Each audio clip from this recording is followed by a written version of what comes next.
This is the Annex, a sociology podcast. I'm Joe Cohen from Queens College.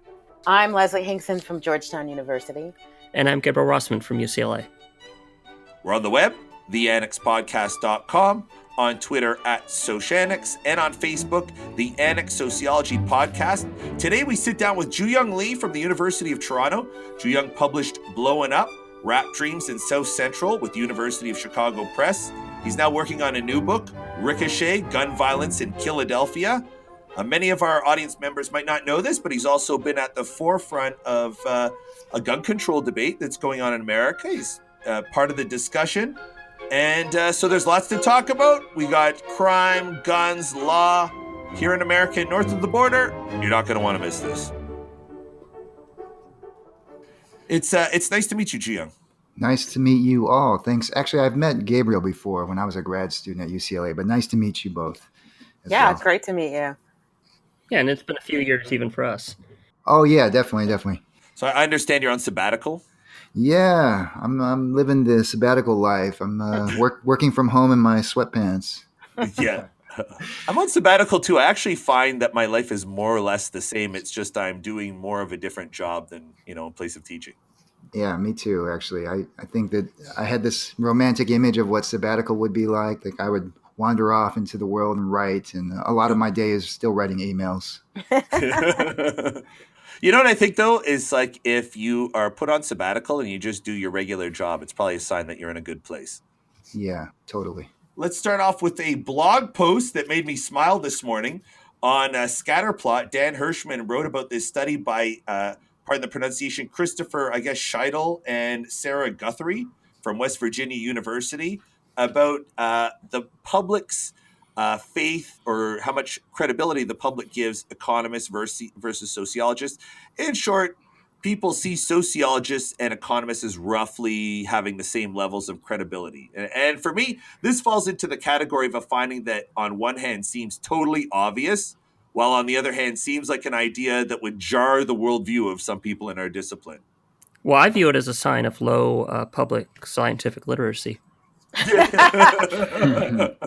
Oh, geez. I mean, Gabriel, to your point, I don't see it that way. I actually see it as who cares what the public thinks. Like our paychecks aren't the same. And I think that that's actually a better indicator of who's given more credibility. Well, they're probably linked, right? Like if the market rate for people with economic skills are perceived to be more valuable by businesses, then like a department who's hiring has to offer a pay package that's commensurate with like the candidate's, next best career option. And for like an economist, that's probably working at a bank. And for a sociologist, I don't know, Yeah, I don't know. I don't know, Joe. I mean, I think that maybe this could be an indication that the market doesn't reflect like the market or whatever it is we say the market is doesn't actually reflect the way in which the public views us, right? Mm-hmm, So maybe there needs to be some kind of correction, although I don't see that happening anytime soon. It's funny that Joe's basically giving an economics answer. And Leslie's giving more classically, right? I mean, one of you's talking about status and the other's talking about supply and demand. Yeah.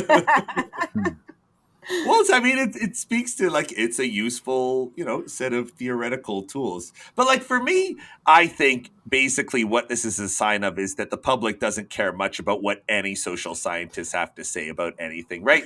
Well, you're also missing a piece of data, which is that Soch had a much higher don't know answer. Right. Than econ, and it's simply, and we've all had that experience personally where, you tell your grandma, I, got into Princeton or UCLA for my PhD in sociology. Yeah. And she's like, oh, you're going to be a social worker. Yeah. Yes, I've been there. And, yeah. She's like, oh, wonderful. Wait, for what?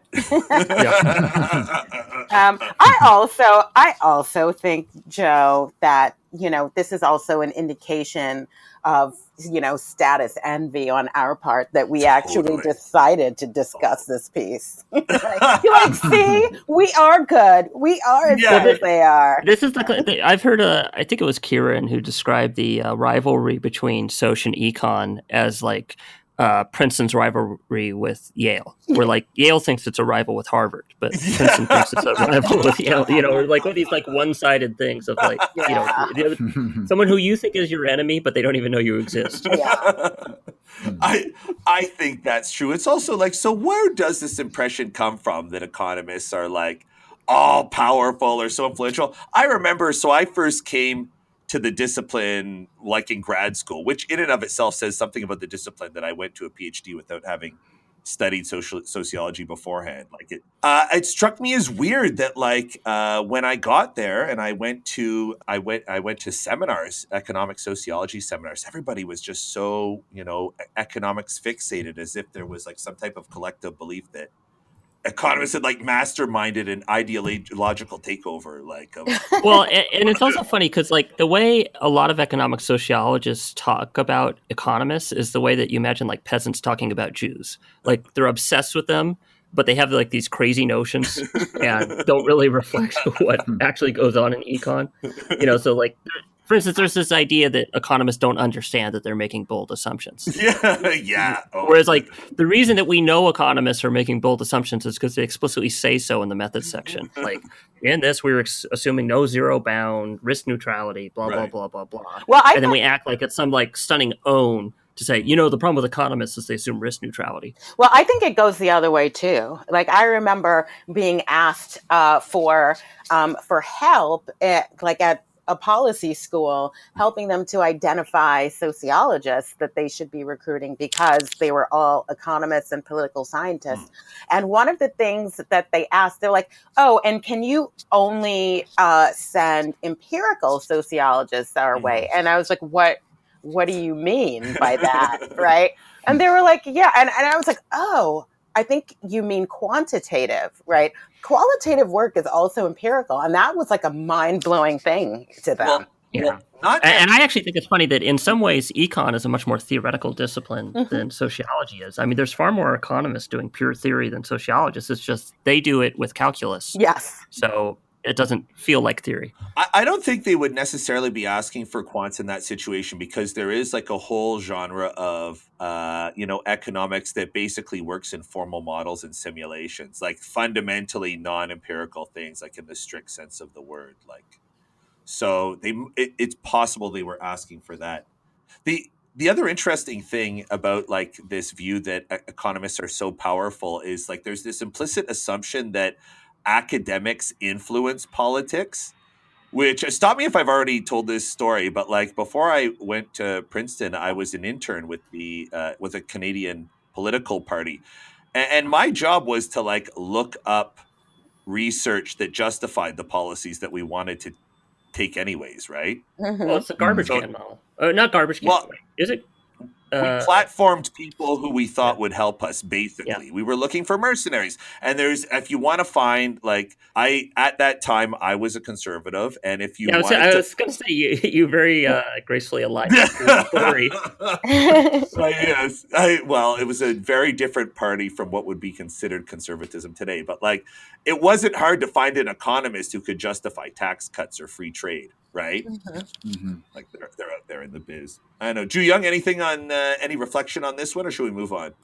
I mean, I guess it's surprising to me. I guess, when I was coming up in the discipline, I had this assumption that economists had the ears of policymakers, and that sociology was sort of this discipline that didn't have the same amount of status or respect across the board. But yeah, I mean, I'm actually kind of surprised to hear this, and I wonder where this assumption of mine came from, and if others have had this assumption as well. Well, I mean, it is true that economists do have a more institutionalized role in government policy. And if you read like Marianne Foucault's history of the two disciplines, or especially the history of economics, it talks a lot about how econ developed, not purely in academia, but it developed to a large extent through its role in, basically advising the state. Yeah, and they also have a Nobel Prize. Yeah. But I think that matters. As zany as it seems, I think that does totally does. You know what I mean? right? I mean, think about it, right? Like, if you think about the music business, if there is no category, right, for your music, then it's like you don't exist, right? All right, so I have a banter that full disclosure Joe supplied to me because regular listeners will know Joe does all the work and Leslie and I and the guests just show up and talk and then let Joe handle everything else. Anyway, so Eric Kleinenberg at NYU was reacting to a Wall Street Journal article talking about how people are increasingly lonely and loneliness leads to morbidity, mortality, all sorts of problems. Maybe it's tied into kind of the Case Deaton type stuff of suicide, drug abuse, alcoholism, all those poisoning deaths and suicide deaths, all that sort of thing. And Eric tweets a link to the article and says, "Dear journalist, loneliness can be dangerous, but living alone is not the same as being lonely. Living alone is not the same as being isolated. Feeling lonely does not mean one is socially isolated. There's no strong evidence we're lonelier than ever." I like that word strong. That's a nice catch-all. And then he says, "Thanks." And then Brad Wilcox at UVA quote tweeted Eric and said, "Dear journalist, living alone is associated with more suicide, opioid abuse, poverty, and," checks notes, "dying alone in a heat wave," which of course was Eric's first big book. There's strong evidence we're living alone more than ever. Thanks. So it's interesting dialogue there. If for no other reason than that little mic drop moment of basically saying, your own most famous book goes against your point. But even aside from that, it's kind of an interesting thing. And what I see Eric doing is doing a style of argument that I'm really not fond of, which is basically invoking existence proofs to counter an argument about a statistical tendency. Mm-hmm. Well, what's in it? Can you explain that to me, please? Well, so let's say that I say that education is associated with lower fertility in women. Right. And you say, well, but I know a woman who has a PhD and she has 5 children. Mm-hmm. And okay, so that would demonstrate that education doesn't preclude high fertility among women. Mm-hmm. But it doesn't tell us anything about whether it's statistically associated with it. And to a first approximation, nothing in social science is a strictly deterministic relationship. So we shouldn't really care about existence proofs because nobody's really claiming the contrary. And, it is true that loneliness and living alone are not synonymous. Yeah, that you can, be in a sole person in your household and still be quite socially engaged and socially connected. But, as I think Brad is pointing out, if you had to bet, living alone is probably associated with being lonely.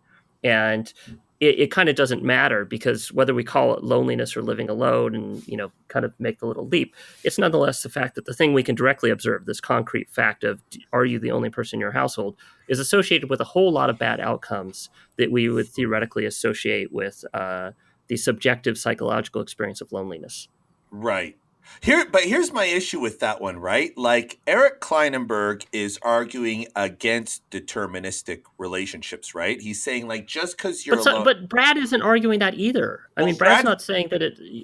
Brad seems to be making a more positive assertion, right? He's saying living alone is associated more with these things. Now, I don't know if he's implying that like there's causality there because like there's not. I mean, wait. You don't think there's causality between living alone and killing yourself? Here's the thing.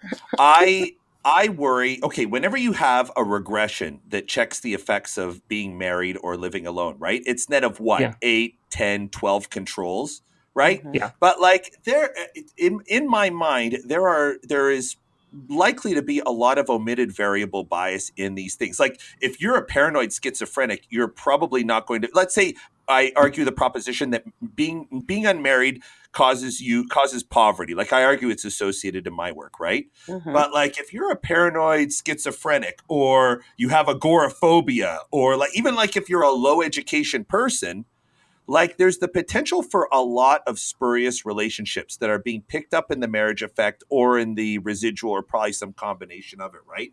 So yes, I get that there is a marriage effect. I'm just like, the quantitative evidence alone, just I have trouble accepting that the institution of marriage itself is a causal factor, right? Mm-hmm.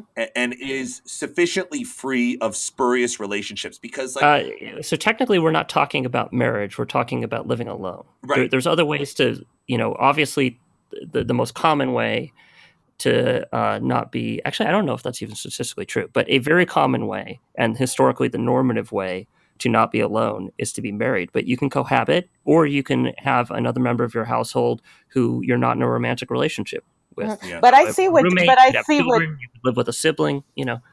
but I get Joe's point. I mean, I think what Joe's trying to say is like there's like a selection issue, right? Into who gets to be in a household of more than one, Yeah. right?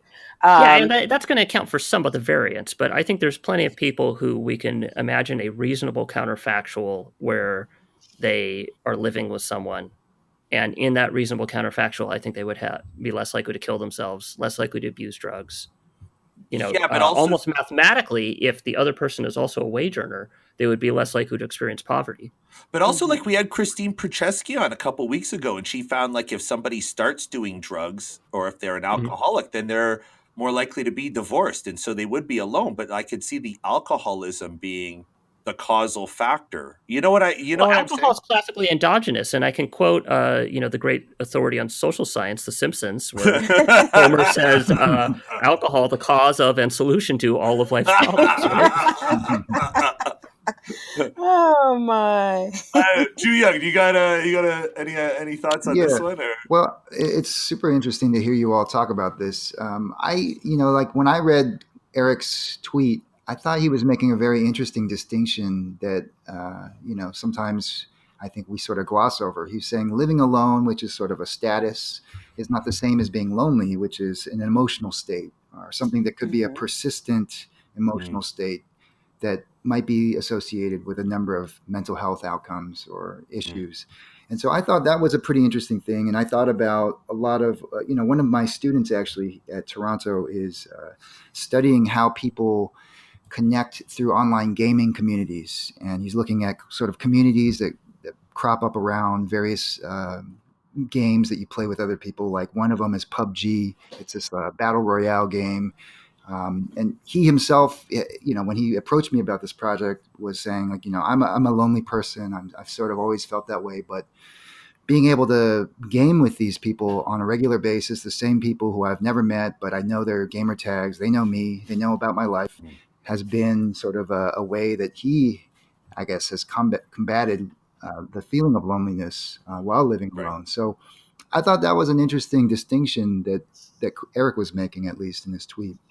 Yeah, and you can form such intense relationships through online gaming communities. You eventually end up swatting your friends. Hopefully not. Hopefully not. Yeah. Well,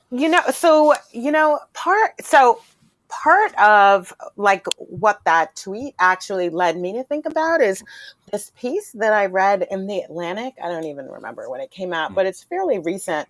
And the title was "The Sex Recession," right? And and in reading through the article, I was, part of what I was trying to figure out is like which comes 1st, right? So there are all of these lonely people, right? And because they're lonely, they're not having sex, right? Or is it the fact that they're not having sex that makes them feel lonely, right? And it's this weird kind of self-fulfilling, prophecy, right? Like either like they are like, well, there's a lot of asexual people, first of all, and like I wonder if it's harder to keep a marriage together when you're asexual, for example. Are you thinking along those lines? Or No, I mean, it's like, so the article basically said everyone seems to be having less sex now, right? And you're like, what the heck is that? Including like the youngins, right? They're not they're having a lot less sex, and how come? you know, there are a variety. They give a variety of reasons, right? Of course, technology, right? This push to create new technologies actually that don't that don't necessitate having more than one person being part of it, right?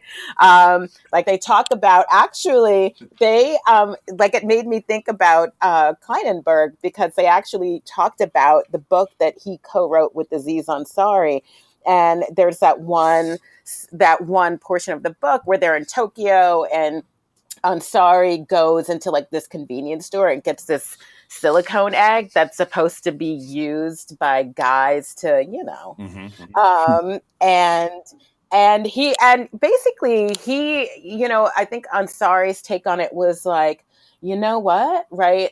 I get it. I mean, it's not for me, but I get it, right? It's a way to, get your thing on without having to engage with another person, without having to put yourself out there, right? And I don't know, that seems like a really, really scary reality, right?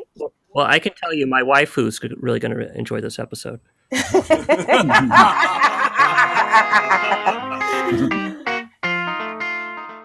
Recently, I read in Vox that a sex doll brothel has opened up in Toronto.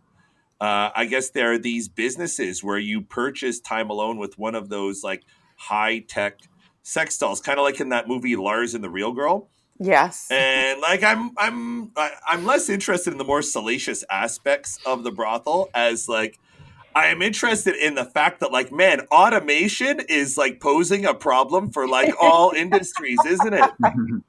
Holy jeez. Well, yeah. So one way to view this, I've often, I tend to make fun of like applied microeconomics when it's applied to matters of human intimacy, but I think there's a logic to it that in some ways you can see gender relations, whether in normatively approved ways of marriage and all that sort of thing, or less approved forms in prostitution through the lens of Bommel's disease, where at some level these things are services we provide to each other, and as you have substitution between sectors, you'll see the price of services go up in order to compete with other sectors, and that should drive the price up, reduce the quantity of the services demanded, and increase the reliance on technological substitutes. Well, that sounds a lot like the argument that like the internet is making sex cheap.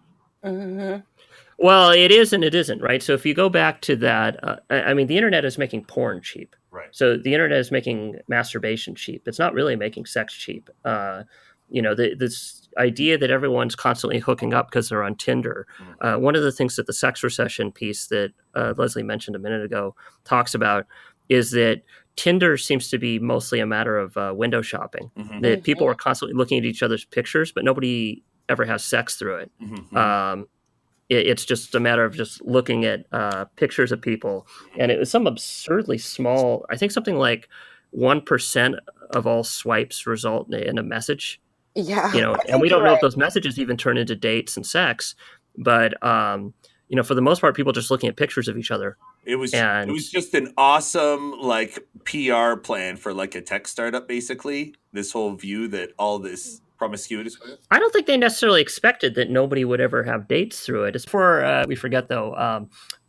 We keep talking about it, and we don't have time to read the whole article, but I think we can read a tweet that Drill put out last night that actually summarizes the article in about 20 words instead of 14,000. Which is listening to the updated version of the "Baby It's Cold Outside" song, where the guy's trying to convince the woman to leave so he can jack off, and that Drill tweet right there basically summarizes the entire Atlantic piece on the sex recession. This idea that the relationship between the sexes is broken down, especially among younger people, and because of a variety of reasons, right? But it's fundamentally people just consider it less work to masturbate than it is to form human relationships and engage in actual corporeal human sexuality. Well, there was a very interesting bit of this Vox article where they talked with sex workers, and what I found very interesting was like their description of this competitive pressure how they dealt with it sounds a lot like how Benjamin Shostakovsky was talking about how people adapt to like automation in the workforce. Like, I think it was Benjamin, but people just find things to do that computers don't do well. And so there were sex workers who were saying, listen, I don't feel threatened because most of my work is Yeah. ultimately emotion work. I'm like generating the impression of Mhm. intimacy. Yeah, and I actually, and like in that way, I think that this piece can be linked to like sort of like the increased rate of automation that we're seeing across sectors, like and within sectors across job descriptions. And one of the things that people seem to be, all agreeing on is that, well, there are certain types of jobs that actually, at least at this point, will never be automated. Things that do require this sort of emotional work, for example, things that require, like, I guess, certain types of very, very sophisticated decision-making processes, right? So in that way, I think this actually dovetails really nicely into this sort of these themes of increased automation. But I think it's also something in and of itself, right? That's less about automation and more about whether or not human beings are losing the capacity, right, to form complex relationships with So each other. to stick with the sex work thing for a little bit, there's lots of different types of sex work, and some of them are primarily emotional work, and some of them are primarily rather expedited sex acts. And Mm-hmm. the prices for these vary enormously. The amount of time that it takes varies enormously. To first approximation, the more emotional ones are more expensive and take a lot more time. Um, and this is, and I don't think traditional human sex workers are going to be able to compete with the technologically, first of all, the availability of pornography and eventually the availability of sex bots and that sort of thing equally. Right. So it may be very well be the case that people who are interested in some type of girlfriend experience will still go to an actual human sex worker. But the people who just want to have a quick orgasm without a big story behind it, for them, pornography and sex robots are going to be more appealing, and sex workers won't really be able to compete with that. And arguably, that's a good thing, right? Because I'm not a huge fan of sex work in general or pornography in general, but it's like if I had to choose between people giving hand jobs for $25 that last 15 minutes or somebody going and watching pornography or pulling a robot out from under the bed, maybe that is the kind of job that should be automated away. And let me draw a non-salacious metaphor. Okay. We have a lot of people working in banks. When all of us were growing up, maybe Jooyoung's too young for this, but when most of us were growing up, you had to go to the bank and write a check out to cash to get $200. Now none of us does that. We just go to the ATM and the ATM does it. So those jobs were automated. Now there's still a lot of people working in banks, arguably more than there were before the invention of the ATM, but they're doing higher skilled work. So the nature of being a bank employee has been transformed by the ATM. It's not enough to just say, oh, look, there's still a lot of people working in banks. What we get out of banks is different from what we got out of banks in the early 1980s because of the ATM. Right. And I think the same thing's going to be true of how pornography is going to reshape sex work. Although I think we should also keep in mind that sex work is fairly marginal in the United States. It's not like a lot of traditional cultures where most men have had a sexual experience with a prostitute. In the United States, something like 3% of all American men have ever visited a sex worker. So this is pretty marginal. Well, I mean, so this reminds me of like two things. So first, we've had this like recurrence of discussions about incels, right? Number one, one could say this actually might be a cure for what ails the incels, right? But at the same time, I think not, right? Because if it was really just about like the physicality of it, right? Incels wouldn't have anything to be angry about, would they? Right? Well, there's an interesting part of this Vox story where the proprietors of the sex doll brothel and sex workers themselves were concerned about clients wanting to damage or harm Mm-hmm. the dolls. In addition to being that they're harming assets, it's also they were worried that like people would just practice this behavior that they would eventually use against a human being, on the idea that like these aren't really sexually, a lot of violent acts aren't really sexually motivated, but are more Ooh, violence oriented. that's it. Like that just totally creeped me out.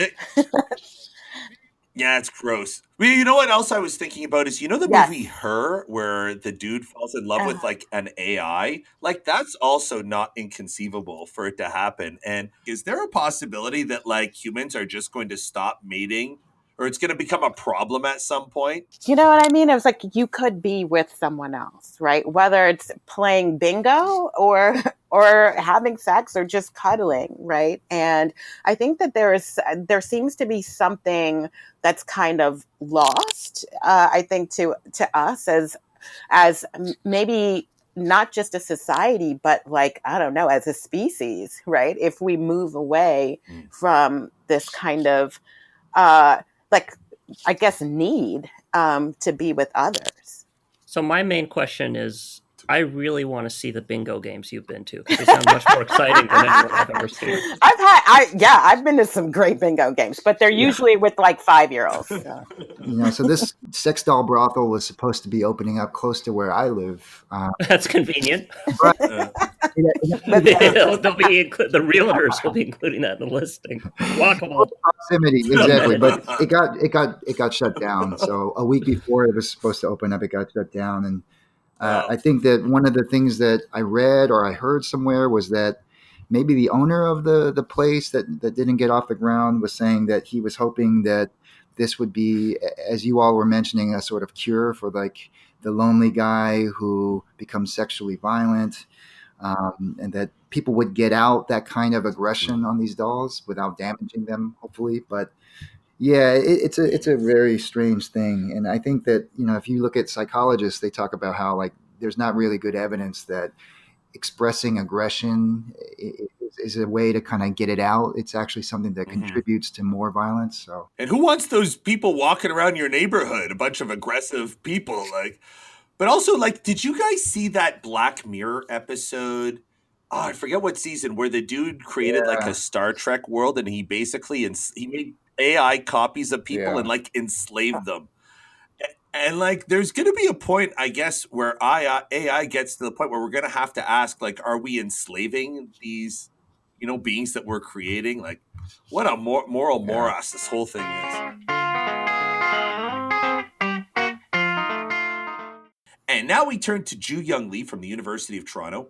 Jooyoung is the author of Blowing Up, Rap Dreams in South Central with the University of Chicago Press. And he's now working on a new book, Ricochet, Gun Violence in Philadelphia. Jooyoung, I've seen you around social Twitter for a while, but this semester you were showing up in a ton of my information feeds. You were getting lots of media hits for the gun control debate in Canada.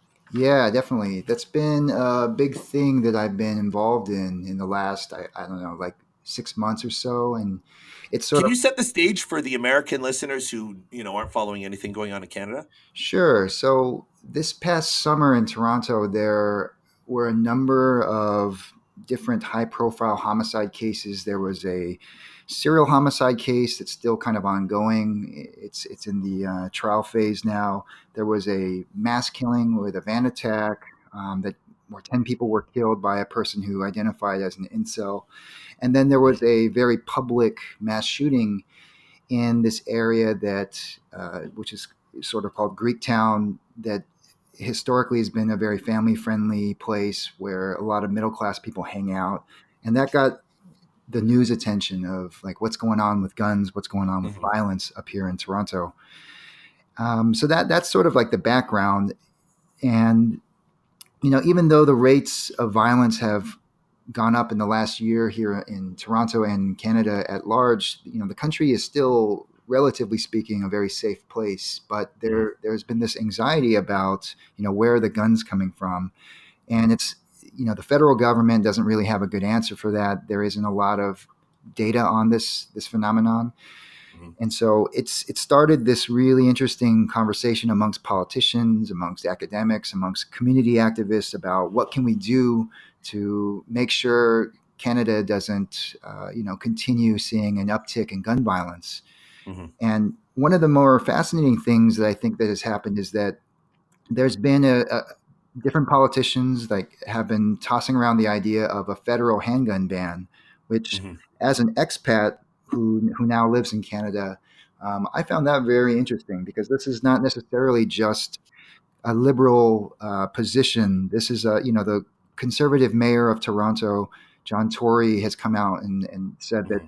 he would support a citywide handgun ban in Toronto. Yeah.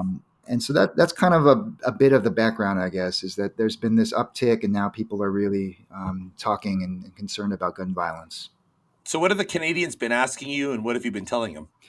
Well, I mean, one of the big things that they've been asking me is to think of is like, what can we do? What's the evidence that what are evidence-based solutions that help reduce gun violence? And quite predictably, there's been this tension. On one hand, there are politicians and people coming out saying, the real problem is we need to get tough on crime. On the other hand, there are people who have come out and said that we have to really attack the root causes of gun violence. And so that requires looking at massive income disparities. It requires, putting funding into public education, everything from like better healthcare for vulnerable populations to mentoring programs. So what I've tried to do is I've really tried to, you know, provide a little bit of research context to the claims people are making, and I've come out and talked about why we see shootings recurring in certain communities over and over again.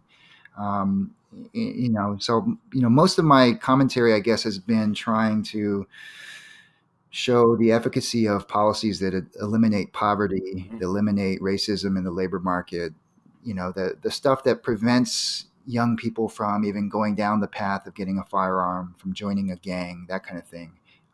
So I've tried to really offer that perspective out, and people have been pretty receptive to that.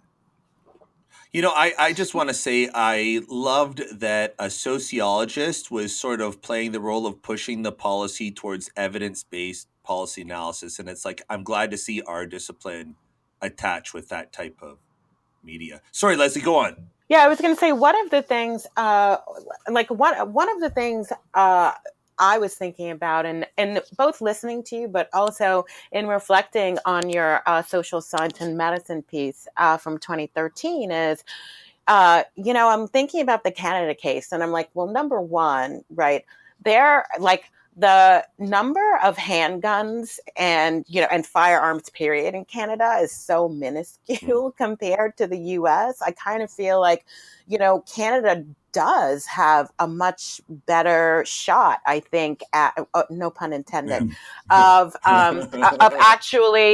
implementing a ban, right?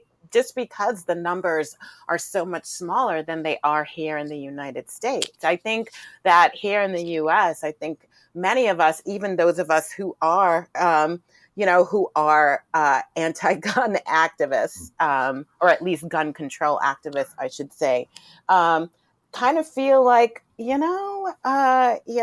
feel like we're resolved in many ways, and being like, you know what, there's no way we're going to get rid of handguns, right? So what do you do? And I was thinking, if guns are here to stay, why don't we do what people did with the tobacco industry and just sue the gun industry, and whatever money you reap, that could actually be used as a fund to help victims of gun violence. I don't know. I mean, I think there are lawsuits like that.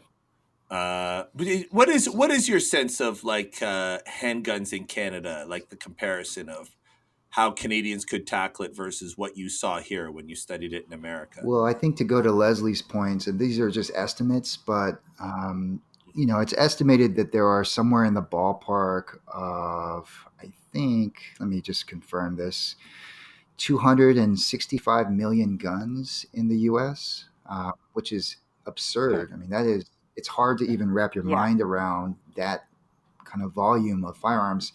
In Canada, I think the number is much closer to like 1.8 million. I'm kind of looking through my Wikipedia links, but yeah, so there's a huge disparity when it comes to that. And in Canada, for those who don't know, in the U.S., Canada has to get a gun in Canada is much like getting a driver's license. So you actually have to go through a safety training course. You have to, which is like a 2-day course. You have to get a license that you renew every 5 years. On that license, you have to have people. You have to have references who will speak to your, overall fitness to and responsibility of owning a firearm. So there's quite a bit of common sense gun control checks in place to begin with. But I think, people are really upset about year to date statistics here. And that's been another thing that I've tried to remind the media and people about, is that year to date stats are not really great indicators for how a city is doing, especially one that's growing quite a bit like Toronto. So I've tried to say that, we Right. need to think about rates instead of year to date stats. So Yeah. some of it is really just sort of interpreting the data for lay audiences, and sort of some of it is also just sort of talking about what are some of the evidence-based policies that people have shown to work. Like one of the things that I've made a pitch for up here, which has been surprisingly well received among some, is that these interrupter programs where people from the community go in and talk to young people who are at risk of becoming involved in a shooting have been shown to have really good, effects in terms of reducing violence. So, I've made a pitch for these while other people have been, arguing the real problem is that the police are not funded well enough, or that we need to get tougher on people who are, arrested with drugs or firearms.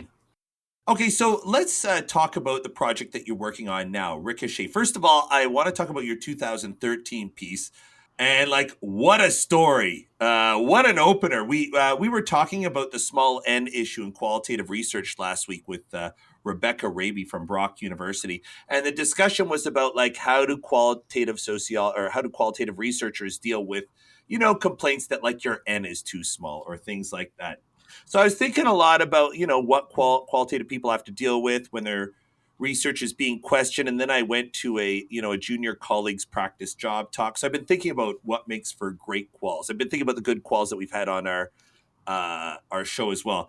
And one thing that I've walked away from all of this is if you're a qualitative research, you got to tell stories that just open audiences' eyes to things that they otherwise wouldn't have seen. And if you have a story that just blasts people out of their seats, nobody's going to care about your N, is my impression. And wow, what a way to kick off a paper. But it was I enjoyed the paper a lot, and I can totally see how it's going to resonate with Canadians. So do you want to tell us about your work in Philadelphia and then Ricochet, where it's going right now? Sure. So I came from a tradition where the idea behind doing ethnographic work was that your goal at the end of the day was to find a case study or examples or observations that reveal something new, that shed new light on a phenomenon. And so that could happen, after interviewing 20 people, it could happen after 10 people, it could happen after following people. But the other part of me is also from a micro-sociological tradition that doesn't see the N as the person, even though I wrote about it that way in that article, but I see the N as observing interactions. And so following one person over time, you're privy to, I don't know, a host, hundreds and hundreds of these interactions that you record in your field notes, that you ask them about in your interviews. And so I think these days I kind of see the N of my studies being in the thousands in a sense, because I'm really chronicling different moments in the life course of different people. And so the N is not necessarily the person, it's really these different interactions. That's how I see it, at least. When I finished grad school, I was working on my first book, which is a book about aspiring rap artists in South Central LA. And one of the main guys that I was following around, who goes by the name of Flawless, got shot. And his experiences woke me up to the realities of people who survive shootings. The first thing I thought was that, I didn't think that he was going to survive, but he ended up surviving. And then I realized that the vast majority of people who get shot are survivors. Mm. And then after that, I learned all about the different kinds of health effects of this, that Flawless faced, living with a colostomy bag, living with, the bullet still in his body, like a number of different, chronic issues that just really did damage to his own health and the health of other people around him. So that became kind of a question for me. It was sort of what happens to other people. How representative in some ways is Flawless's experience to those of others who get shot. So when I got to Philadelphia, I was in the Health and Society Scholars at Penn, and I had this idea. I want to, interview other people. I want to follow them around who visit the trauma clinic at the hospital. I want to learn like what happens to people months, years after they've been shot. So I started by interviewing 40 gunshot victims in the outpatient trauma clinic. So these were people coming back sometimes weeks or even years after they had been shot. And after that, I would follow people around in their everyday lives to sort of understand like, what are the ongoing challenges that they face living with these physical wounds and psychological wounds. And so that was really the basis for the project. And the project has now kind of evolved into a study of, the title Ricochet is chosen on purpose. It's a metaphor for how the acute injury that a person suffers at the time of their shooting ends up leading to a number of other effects in their lives that they can't anticipate at that time. So it leads to, ongoing chronic health issues that, happen after the fact. It leads to people losing their jobs. It leads to changing relationships with family members, with loved ones. It leads to changing relationships with the justice system. And so this one traumatic event has all of these ricocheting effects throughout their lives. And at the end, the book kind of returns to the mission of, I think, a lot of the population health, public health work that I've been really into as of late, which is that how do we take this evidence, these observations, and turn it into some kind of intervention? And so the idea behind the book is really to show how much support people really need after they get out of the hospital, and that the long-term rehabilitative care options for a person who gets hit with a stray bullet, walking home at night, are not very good. And it ends up leading to this very, horrendous reality where you're trying to find a clean colostomy bag because you can't afford to buy them. So that's sort of like, it's a big picture story. Yeah, when I think about the small n problem, right? I mean, I don't ever even associate it with qualitative work, right? Like I think about it in terms of, okay, people who are maybe doing some kind of historical comparative work, right? And whatever, and they got 20 nations in there. Totally. And they're trying to draw some kind of sort of generalizable, kind of conclusion. And I kind of feel like that's where small n comes in. Like, I don't even associate that kind of language with ethnographers, right? I kind of, I don't know. It's kind of like, if I, tried to get, a pop singer to actually sing in the same key as a mezzo soprano, right? Who's been trained in this totally different way. I mean, I kind of feel like these are two, although they're associated, they're both empirical. Like they strive to do two totally different things. And so taking that small n and applying it to ethnography, to me, it's kind of like, I was like, why would anybody ever do that? Okay. So reading your piece, like there were two things that, that it led me to think about. So number one, just thinking about the management of pain, right? In survivors of gun violence, right? And Paul, who's your informant, he happens to be a Black male, right? And, and I feel like every 3 or 4 years, like we have yet another sort of public health publication or something in the New England Journal of Medicine by doctors about how, Black people just are, their pain management is not handled as well as it is for other groups of people, right? And part of this, I was asking myself, well, how much of the way that it's set up happened, like, and Paul's experience, how much of it is because he's a Black male, right? Number one, and then number two, the other thing that I thought was interesting. Especially when you're in your conclusions, in thinking about how our healthcare system is like totally not set up to support people like Paul.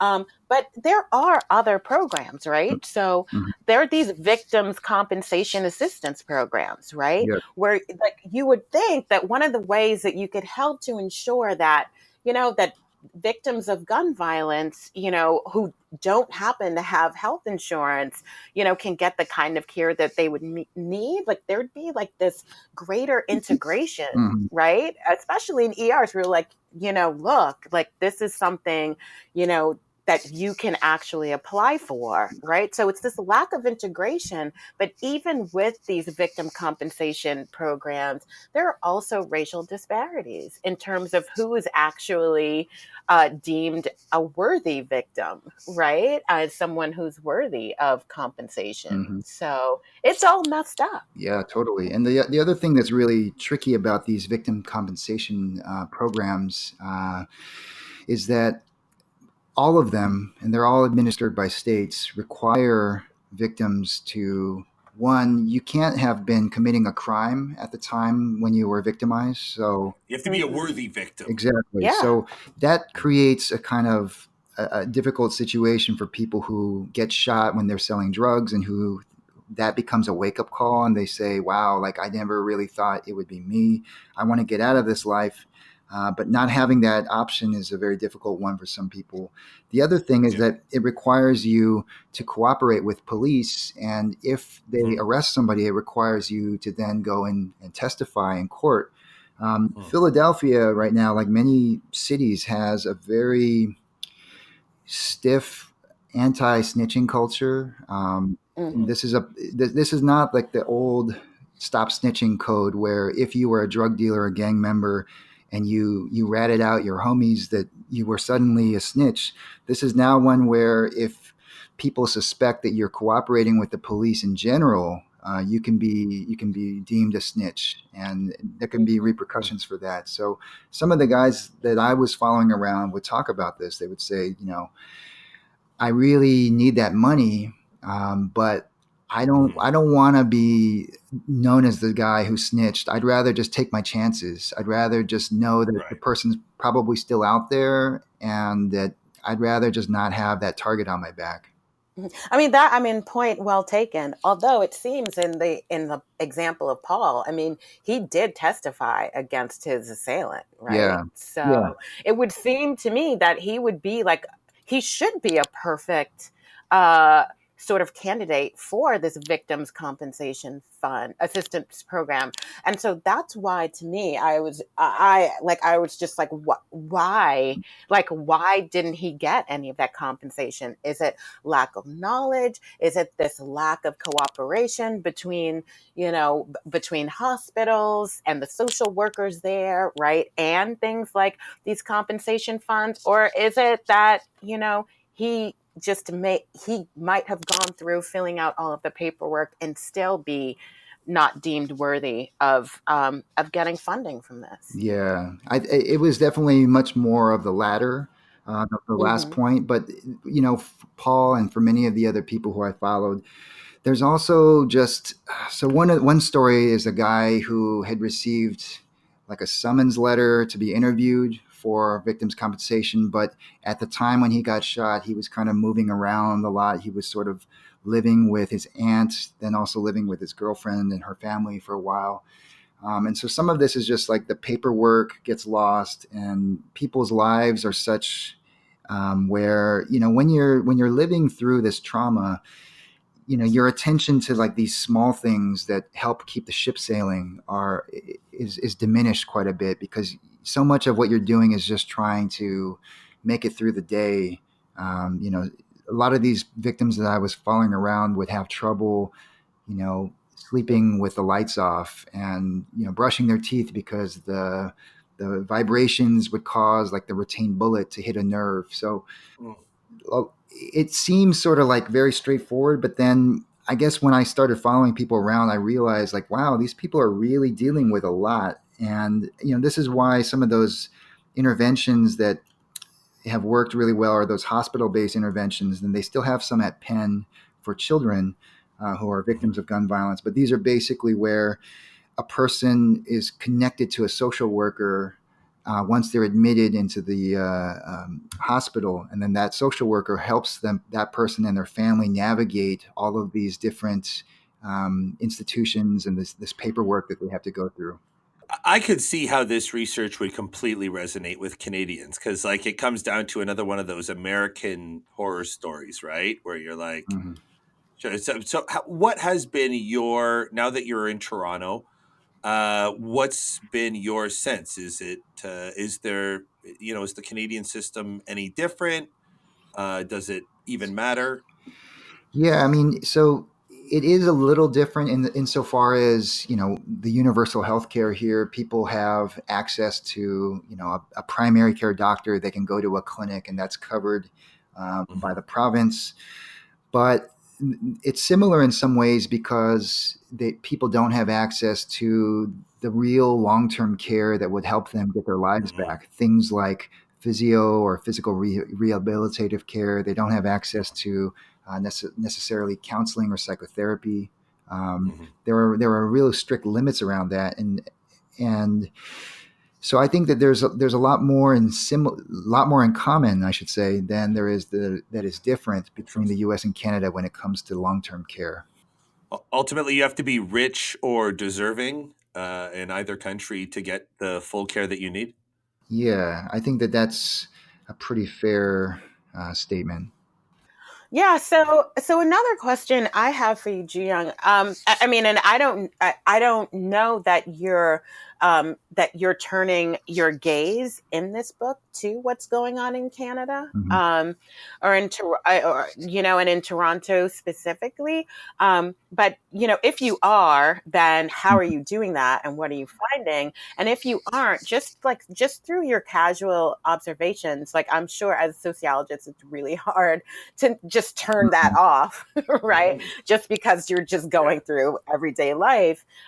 What are some of the things that you're noticing in Toronto, and how does it compare to, let's say, to the Philly Right. No, case? so I'm not turning my gaze on Canada in this book, but I am working with colleagues on a longitudinal study that where we're interviewing young people in marginalized neighborhoods across the city and trying to learn about their exposures to violence, their experiences with guns, their experiences with police.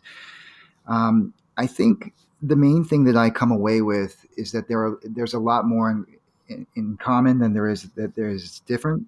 Um, and the main thing that I see is that in Canada there is this tendency to kind of invoke this post-racial talk. A lot of people talk about how diverse Toronto is racially and ethnically. There's a lot of interesting data at the neighborhood level, for example, where some of the most marginalized neighborhoods in Toronto are also the most ethnically diverse, which is kind of is different than the kind of historical construct of the ghetto as we imagine it in the U.S. It sounds like Yeah. Queens. So there's this, that there's this difference in terms of the neighborhood level, but what we're seeing quite often, and there was a report that came out yesterday that some colleagues were working on that showed that black men are something like 20 times more likely to be shot by police than white men. The police don't collect this data on race, but the people who are ending up getting killed and injured in the city and elsewhere are overwhelmingly indigenous and black men. So Mhm. I see, the main difference I see is that in Canada, there's a little bit more hesitancy to talk about race and racism. And I think that some of that starts from the fact that the government doesn't collect a lot of data on race. And they collect data on Indigenous outcomes, which is very important. And there are huge, glaring disparities between Indigenous and non-Indigenous health, education, etc. But there's a hesitancy to really talk about Black outcomes and the experiences of Black Canadians. So I think my main thing in this project that we've been working on for the past few years is just seeing that the more things change, the more things stay the same. And I sort of feel like I came up here with this idea, this maybe kind of romantic idea of Canada, that Canada was the antidote to everything wrong in the U.S. But now I have this kind of view of Canada where it's like Canada is sort of like the U.S. light. Like the same problems exist, they're just not as intense or as bad or as long here. Yeah, I think that's. But I think one of the decisive differences is that there's government programs that are supposed to just blunt the impact of social problems. Like it's not like Canada has tons of problems. Mm-hmm. But I think the one thing that Americans don't do is they don't have government programs that sort of actively engage a lot of social problems, like with a productive approach. That'd be my impression. Mm-hmm. Maybe you disagree. No, I agree. I mean, there are so there are community programs here in the city of Toronto where they have like really nice, relatively nice facilities. They have music programs. They have things that a lot of the young people that I met when I was living in Los Angeles didn't have access to. That they would only get access to it because a person was running a community center on their own time. So. Right. I would agree with that. I think that there's this complacency though that emerges in Canada sometimes when newsreels come up about the U.S. and trauma and bad things happening in the U.S. and people here sort of say, "Wow, things are really messed up down there south of the border," and I'm glad that we're not like that. So I think that there's sort of this tendency to pat themselves on the back, saying like, "Wow, we don't have a mass shooting like that," or "Our president isn't saying crazy things." So there's a lot of that, but then I think what that does is it makes people complacent and they gloss over the inequality here. I'm so guilty of that. I absolutely agree. Yeah. Well, I mean, I think you know what I mean. I think that here in the U.S. we obviously have our own version of that too, right? And sometimes it's incredibly Mm-hmm. racialized. I mean, I remember like I also did the health scholars program, but I did it at the University of Michigan, Mm-hmm. and I remember like being in like a sporting goods store with my family, and my husband said, "Go over there and check out the Creel." And I was like, "Why do I want to check out a Creel?" He's like, "Go check it out." And I opened it, and there was a flyer in there that said, what did it say? It said, "Crime is low in America, Black crime is high," right? And it was like this whole rationale about how it's not about guns, it's about Black people, right? And that's why Canada's crime rate is so much lower than ours here in the U.S. is because they have fewer Black people. And I think in every single place where we see these kinds of social problems, there is, I mean, obviously this distancing or this sort of rationalizing away of why it is things aren't actually that bad. Yeah. Right? It's either because compared to this place, right, we're so much better, or it's compared to these people, right, who are the problem, right? Like we don't have to be concerned about this. Mm-hmm. My experience is that's 1,000% true. That a lot of white Americans feel like my experience, and it's like anecdotal, but it's small n. Yeah, small n. But my experience is that absolutely white Americans, a lot of them think that social problems that are attributed to the country are isolated in Black communities or minority communities, and that pulls the average down. But they're free of all of these pressures. Mm-hmm. All right. So one last thing, because we're sort of running long. In addition to your work on guns, I also saw that you wrote a series of really edifying tweets that resonated with a lot of colleagues, about dealing with adversity in this business, Hmm. things like that. And I thought they were terrific. Obviously, people loved them.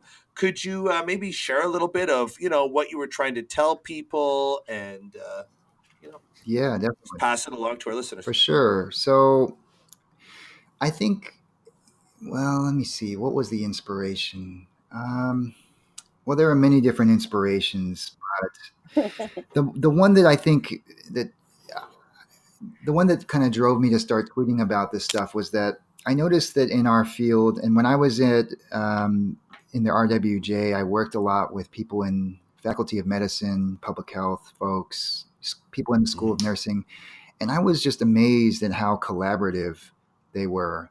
Mm-hmm. Some of that might be built into the fact that they're, applying together to get these, NIH grants, so they're sort of collaborating. There's an incentive to collaborate, but I just noticed that there seemed to be a very supportive, collaborative environment, and I think sometimes in the social sciences, and probably more specifically in sociology, because I know that the best, there's a little bit.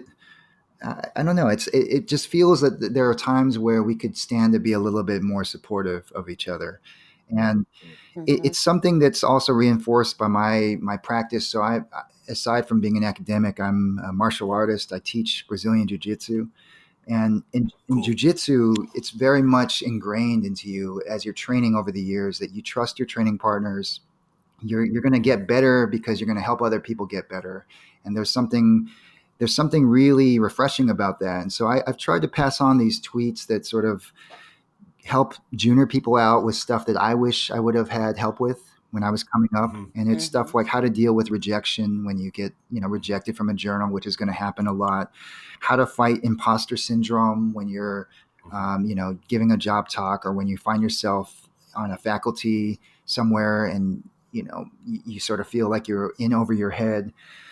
And yeah, I mean, I just in general, I think as a starting point, it's really about trying to generate positivity and supportive interactions in our field. I think that there are places online. I won't mention the place, but there are places online where it, the opposite is the case, where everybody's sort of like shitting on each other, and there's a Yeah. lot of Well, there's like Yeah. one particular cesspool. yeah, yeah. But my impression after doing this podcast was that like 9 out of 10 people who I've met and like cold called, like I've never met you before. I reached to you out of the blue and I've been doing this, Mhm, are really awesome people. mhm, Like I have to say my experience in meeting more people and putting more stuff out there is that the community is really great. mhm. That's been my impression. It's just I think there is one particular corner of our discussion that is really not edifying, and it'd probably be best if people stop tuning into it. Yeah. I mean, hey, I'm all for the, apple pie in the sky, type of view of how the discipline can move forward. But I mean, to your point, Joe, I think that, we need to distinguish between people and whether or not people are good, and whether or not those good people can also do some pretty shitty things, Well, right? And I think that, and I think a lot of the people who do these shitty things, like a part of it comes through their training, right? And you come up in a department that's hyper competitive, mm, and your mentors are actually modeling for you that this is acceptable mm-hmm, behavior. Then you're gonna model that behavior. yeah, You're going to mimic that behavior, and so I think. To what you're saying, and also directly to what Jooyoung is saying, I think that hopefully younger, like more up and coming, established but younger, this new generation of associate and full professors, I think will hopefully, what I mean, all come to this agreement that this normalization of ugly behavior, and especially when it's anonymous. I think we shouldn't tolerate it anymore. But it's also like, do you think people stand in front of a room? You can stand in front of a room of 40 people and one person is tremendously insulting. And I remember when I was younger, I could walk away from that feeling like it was an utter failure with no idea that 39 other people listened and thought it was either boring or okay. You know what I mean? And negative feedback really sticks in our mind. And what's been interesting to me with the podcasting thing is that I've been looking at the analytics, like how often people click through and or listen to an entire episode, whatever. And I'm like, wow, you get to see the people who you would be ignoring in favor of the one jerk. And my impression is, like, for at least for young people, one is I love what you put out there, Jooyoung, because I think it's very edifying and we have to have more of that. But it's also just like, and I think you say this in some of the stuff you posted, like, don't get distracted by negative people. Like, they are definitely in the minority, even if the emotional impact of them is greater. Yeah, I would agree with that. And one of the things I try to do, to go to Leslie's point about modeling behavior, is, when I was teaching a graduate seminar, qualitative methods seminar a couple years ago, I noticed right away whenever we would discuss readings, these were students who are like in their first year of grad school. That's a time filled with anxiety. You sort of are dealing with that imposter syndrome. People would sort of puff up their chests a lot, and we would discuss a reading, and everybody wanted to have the brilliant takedown of said study. And I tried to pump the brakes on that, and I tried to say, so what I really want you to do is I want you to reflect on what are some of the things that this person or these people did well. And I tried to begin with that as a way to retrain them to sort of appreciate the difficulties of doing research, the interesting insights that they may have taken from a study. I don't know how successful I was, but I know that for those discussions, it did feel more generative and less about, well, this person didn't do this person didn't do that. It was much more about, I think that there's really interesting stuff here that I could build on. So I really like that metaphor of, like, I'm going to build on the stuff other people have done instead of I'm going to prove that they're wrong or they've ignored some things and their study sucks. Yeah, I'm not going to tear down in order to build, right?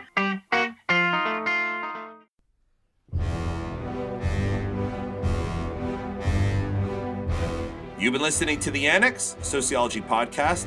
Special thank you to Jooyoung Lee of the University